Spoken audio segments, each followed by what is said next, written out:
Well, with the 11th prominent Indian writers selecting these stories, the expectations from the winning entries are surely high. And while you all wait to grab your copy of the book, here's a dramatized reading of one of the winning stories, Palwasha's Revenge, written by Nainesh Jadwani, was selected as the first winner by author Chetan Bhagat.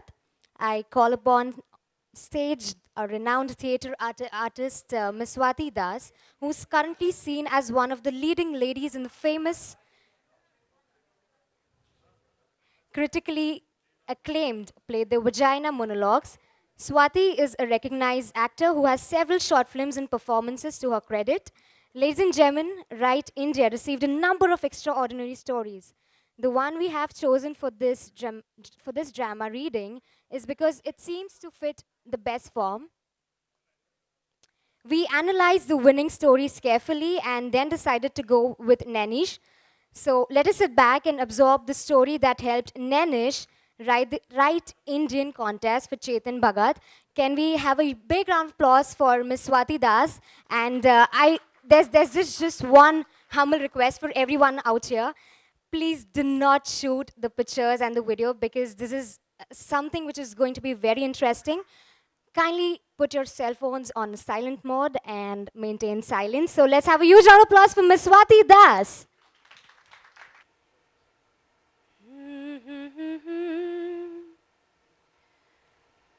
દીકરી મારી લાડકવાઈ લક્ષ્મીનો અવતાર એ સુએ તો રાત પડે ને જાગે તો સવાર દીકરી મારી લાડકવાઈ.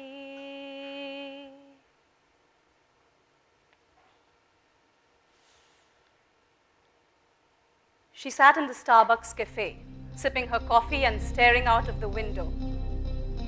The blood-stained knife lay next to her handbag, covered with her blue silk scarf. She was aware of the furtive glances being directed towards her and also the hesitation of the staff serving her. She was used to this behavior.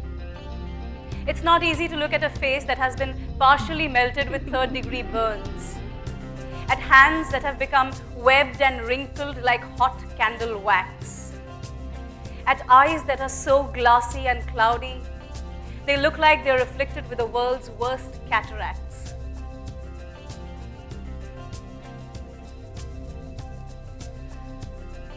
The young girl and boy entered the cafe and looked around uneasily. They saw her, started to cringe and froze their expression midway, replacing it with a fake half smile. She had called the girl here and asked her to meet her. I am easy to find. Just look for a burn victim, she had said without humor. They approached her table and without sitting down, the young lady asked, "Hi, I'm Chandrika. You're Palasha, right? You wanted to meet us?" She looked up and matched Chandrika's deliberate blank expression with her own unnaturally permanent one. She spoke in the lisping, thick, cottony voice that burn victims sometimes get from the abnormal contour of their mouths. "I am Palwasha, not Palasha. It means moonlight, just like your name actually. Isn't that a coincidence? My father gave me this name because I was born on Eid." She then looked at the boy. "Beta Suraj, would you mind leaving us alone? I had invited just your sister for this conversation, but I understand she would have asked you to come along. I am a stranger after all. Look, I know you don't know me. That is why I asked you to meet me here. It is a public place. Suraj, if you want, you can sit at another table, and Chandrika, if you feel uncomfortable, then you are free to walk away. All I ask is 20 minutes of your time." Chandrika was still hesitant. who are you and how do you know our names and that he's my brother? Are you a friend of my mother? Palwasha picked up her cup, took a sip, and silently looked down at her coffee, stirring it slowly. Chandrika took a deep breath. Okay, Suraj, you can go. I can handle this. She sat down and stared intensely at Palwasha. The pure, untainted glare of a teenager who still sees the world in black and white, who is yet not aware of the sordid, messy, unavoidable reality of adult life. Suraj did not move. Go, Suraj. Auntie ji just wants to chat with me. We'll be fine. Don't worry. Suraj looked at both of them for a moment and walked away saying, okay, I'm outside. I'll be back in 20 minutes. Call me if you need anything. Palwasha kept her cup on the table and placed her hands on her lap. Would you like to order something? Chandrika shook her head and continued with her unnerving stare. No thanks. What did you want to talk about, Auntie? Palwasha straightened up in her seat, took a sip of her coffee and looked outside the window.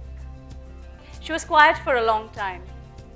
It was early in the afternoon and the cafe was almost empty, but for a few patrons who were engrossed in their private little conversations. Characteristically, Chandrika became impatient. She started tapping her nails annoyingly on the table and cleared her throat. But Palwasha remained in her reverie, seemingly oblivious of everything around her. Breaking the silence, she said, 13 years ago, I lived just a block away from this place with my mother, father, and younger brother. You know, all this was a slum. It was after 2002 that the government simply razed down the half-burned shanties and built all these beautiful stores and cafes. I love that about our country. We just wipe out our ugly past and start afresh by opening a Starbucks or a Levi's store. I really wish to do that in my life. Wipe out my ugly past and start afresh. That is why I need you to listen to me.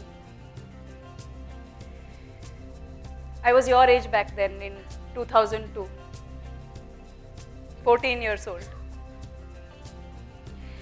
They came suddenly that day, but not without warning. We knew for many days that eventually they would come for us, considering the times. But it was fiction until the day they arrived.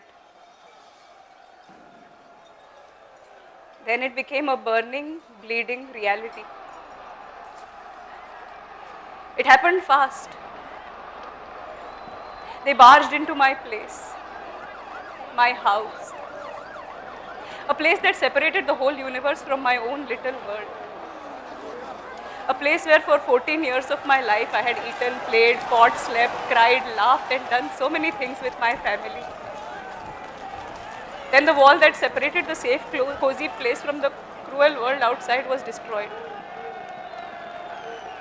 You have no idea what a violation it is to have enraged strangers with their dirty boots and their spittle-spewing slogans barge into your house. When the social norms that are supposed to keep them out are shattered and you stop being treated like a fellow human being who deserves a space in this world. A place where nobody else can enter without permission. It is the worst form of humiliation. At that exact moment, we had ceased to be humans. When the door of my house was kicked in, we had become animals. They the predator and we the prey. They dragged all of us outside. My 11-year-old brother was mercifully the first to go. They held him by his hair and slit his throat in one long, deep slice. I saw him make gurgling sounds and his eyes became lifeless, right in front of me. My father was next. While we screamed for mercy, my father was thrown to the ground and kicked and punched. He was then stabbed to death.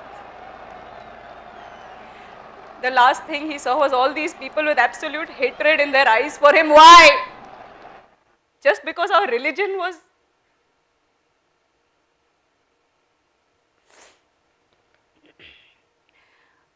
Auntie, why are you telling me all this? Is this about money? Do you need a donation?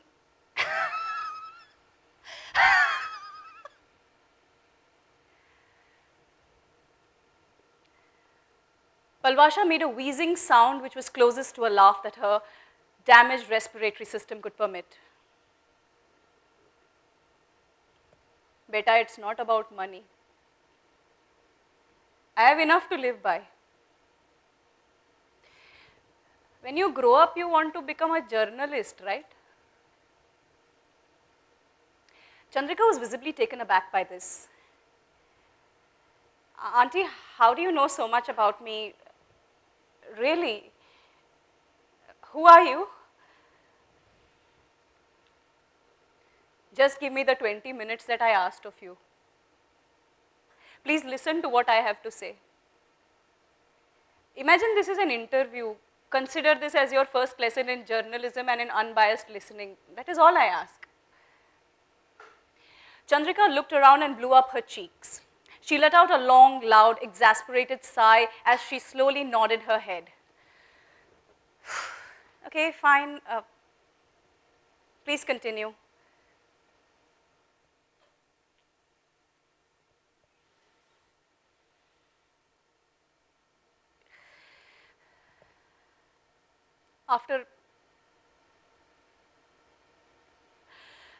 After my father, it was our turn. While it took less than 10 minutes for them to deal with my brother and my father, my mother and I were not so lucky. They took turns with us. They gang raped a 14-year-old child and her 48-year-old mother together. Even in the midst of this horror, I could hear my mother screaming for them to have mercy on me. Rehva do, she is just a child. Do what you want to with me, but Bhagwan mate, please spare her.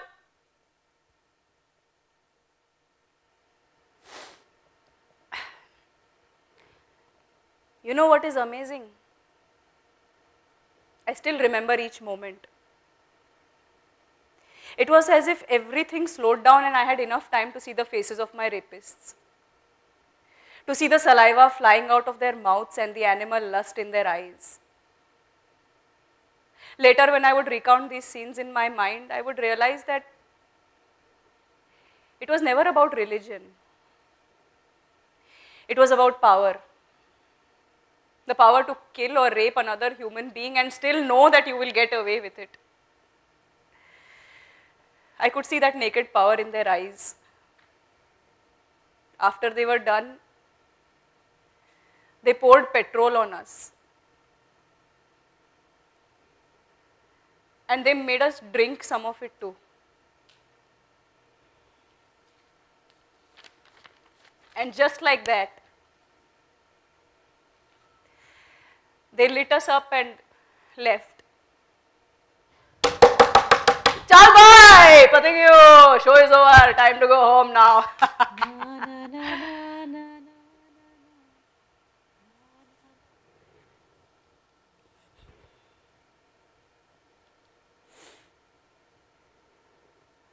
I remember screaming and thrashing around trying to escape the flames on me. I remember the horrendous smell as my hair and my skin burned. Some of the screams were mine and some were my mother's. And then, nothing. Na na na na na na na na na na na na na. I woke up in a Na hospital na with na na unimaginable pain na everywhere. na na na. Na Sometimes na it felt na as though na someone was continuously na. brushing sandpaper over my entire body, and other times as if my skin was being stretched so much I was sure it would tear and leak blood. The painkillers were so strong that I did not know what was real and what was a dream. In those half slept days and half woken nights, I actually thought that my mother was still alive and sitting by my side, that she was miraculously saved like me. But God is stingy with his miracles. My mother had succumbed to the burns immediately. I was the only miracle around. Counted by the hospital staff as extremely lucky because they had never in their career seen anyone else survive after being burned so badly. Palvasha raised her arms and showed her claw-like hands to Chandrika. Do I look like I was lucky? Do I look like a miracle?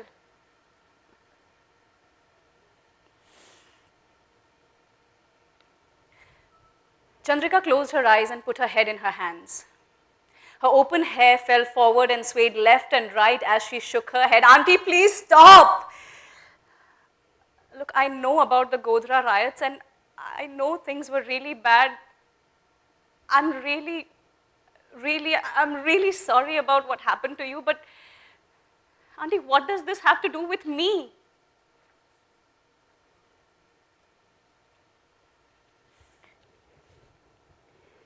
Palvasha patiently uncovered the knife from under the blue scarf and placed it on the table. Chandrika saw the object and leaned back. She gasped audibly and placed her hands over her mouth. What the fuck? Palvasha spoke softly.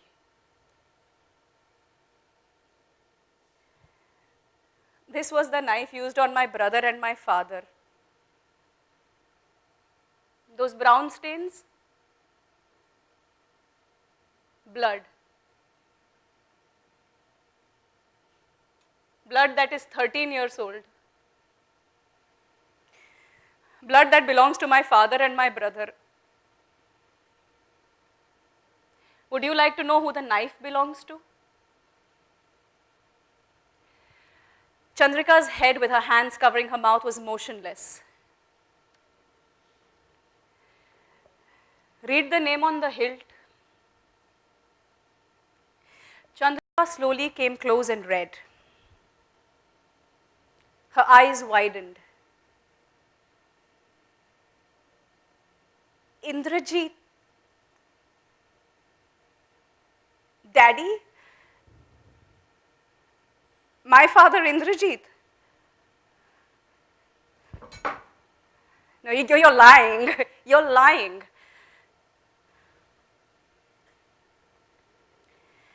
Tears started streaming down her face as she realized why Palvasha had been telling her all these terrible things. Palvasha leaned closer and whispered, Chandrika, your father killed my entire family. Along with a dozen other rioters, he raped my mother and me that day. This knife was retrieved from my father's body. I have kept it, but I didn't need to. I remember his face clearly. I know without a grain of doubt that your dad, Indrajit, destroyed my life. Chandrika was sobbing loudly by now. Customers at the adjoining table stole nervous glimpses at the odd ensemble. A burnt woman, a crying child, and an old and dirty knife on the table. Why are you telling me all this? Why now? Why didn't you go to my father instead? In fact, why didn't you go to the police? If you were telling the truth, you would have gone to the police. Why are you troubling us? You're a lying.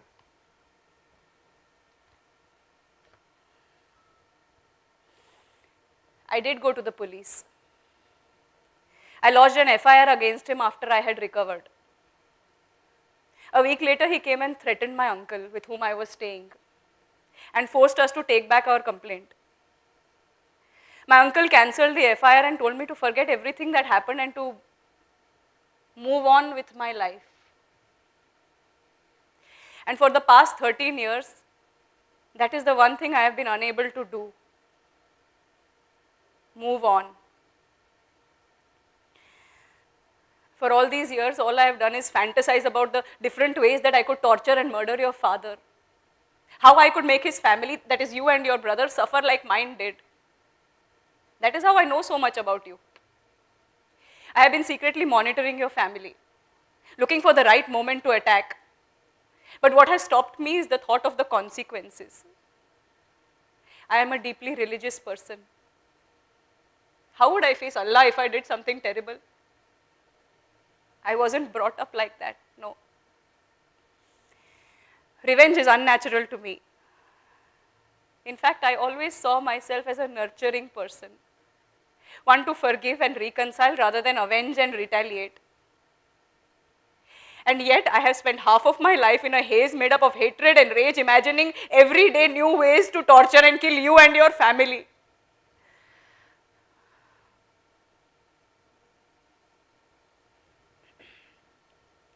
Palwasha looked outside the window as a single teardrop rolled down her reptilian-looking smoggy eye. She sighed deeply and took a sip of water. You ask me why now? Because today you turn 14. The same age I was when your father changed my life. Today I take my revenge by changing your life. I know it is unfair of me to make you face this harsh truth at such a young age. You don't deserve it. But I was your age when much worse things happened to me. I didn't deserve those either. I thought you might take this knowledge, no matter how bitter the truth is for you, and know and accept it and do something good in this world. My revenge is to tell you the truth. I don't want to perpetuate anger and hatred by attacking your family with knives and guns. I want to spread tolerance and sympathy by attacking you with the truth. I hope you understand, beta. My heart needed at least this token of vengeance before I could convince it to take a step on the path towards closure and eventually forgiveness.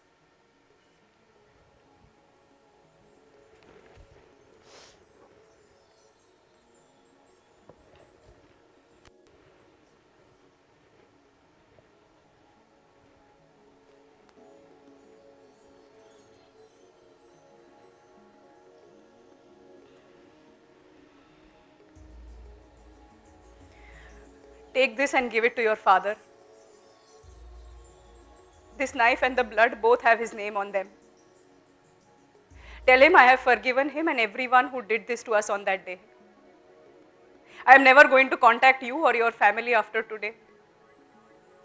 I hope to attain peace with myself, at least for this chapter of my life, and I hope I don't have to think about that dark day and about your father ever in my life again.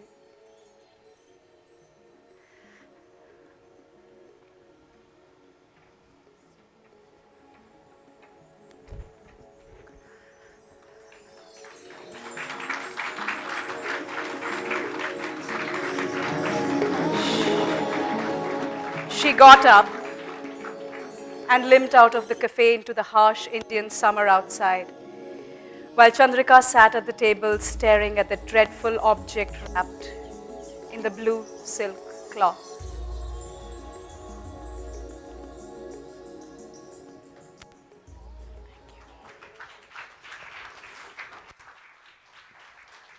I'm speechless. I mean, what a wonderful performance. I really don't have words because sitting there, this performance actually, brought tears in my eyes. I would just like to call Miss Swati Das on stage and the author. brilliant performance. Let's have a huge round of applause for such a fantabulous performance out here. I would like to call on stage Nainesh Jadwani, the author of this, story, Palvasha's Revenge. Let's have a big round of applause for him.